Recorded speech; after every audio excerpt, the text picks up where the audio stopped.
వాళ్ళు భయంతోనే నా మీద దుష్ప్రచారాలు చేస్తా ఉన్నారు. వాళ్ళు ఏమన్నా చేసినటువంటి పనులు ఉంటే మేము జూబ్లీస్ ప్రాంతంలో ఈ పని చేసినామని అడగండి.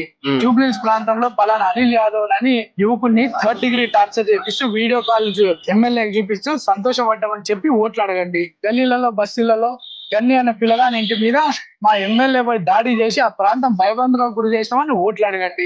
నవీన్ యాదవ్ ఇంటిని డ్యామేజ్ చేసినామని ఓట్లు అడగండి. నవీన్ యాదవ్ ఆస్తులు డ్యామేజ్ చేసినామని ఓట్లు అడగండి. నవీన్ యాదవ్ కానీ బీఆర్ఎస్ కార్యకర్తలు కానీ బీజేపీ కార్యకర్తలు హింసించి కేసులు పెట్టినామని ఓట్లు అడగండి జనాన్ని. అంతేగాని అభివృద్ధి ఏమని చేసి అడగండి. వీళ్ళు చేసిన అరాచకాలు చాలా ఉన్నాయి. ఈ రోజు ప్రజలు బుద్ధి చెప్తారు. ఇంతమంది జీవితాలు పాడు చేసే ఆలోచనలు గతంలో బీఆర్ఎస్ ఉండే, అవన్నీ కూడా ప్రజలకు తెలుసు. అభివృద్ధి ఏమి చెప్పలేక మా మీద తప్పుడు ఆరోపణలు. మా ఫాదర్ న్యాయం ధర్మం కోసం నిలబడినటువంటి వ్యక్తి.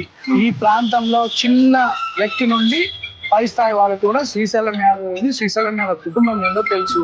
నాకు 2014లోనే ఎంఐ ముందు అవకాశం ఇస్తూ ప్రజలు పెద్ద ఎత్తున స్వాగతించినారు. ఇదే కేసీఆర్ గారు టిఆర్ఎస్ పార్టీ అప్పట్లో టిఆర్ఎస్ పార్టీ పెట్టినప్పుడు ఈ హైదరాబాద్ నగరంలో చిన్న శ్రీశైలం యాదవ్ గడప దొక్కినట్టు ఫస్ట్ ఇల్లు చిన్న శ్రీశైలం యాదవ్ ఇంటికి వచ్చినాడు. ఆ రోజు పార్టీ పెట్టినావన్నా తెలంగాణ మూవ్మెంట్ కి నువ్వు సపోర్ట్ చేస్తున్నావు అని మా ఫాదర్ ప్రచార రథం ఆయన గిఫ్ట్ గా బహుమతిగా ఇస్తే ఆ ప్రచార రథమే సెంటిమెంట్ కి ఈ రోజు టిఆర్ఎస్ భవన్ లో ఉన్నది. మీరు పోయి చూసుకోవచ్చు. ఆ ప్రచార రథంలో జిల్లాలన్నీ కూడా తిరిగేవారు పెద్దలు.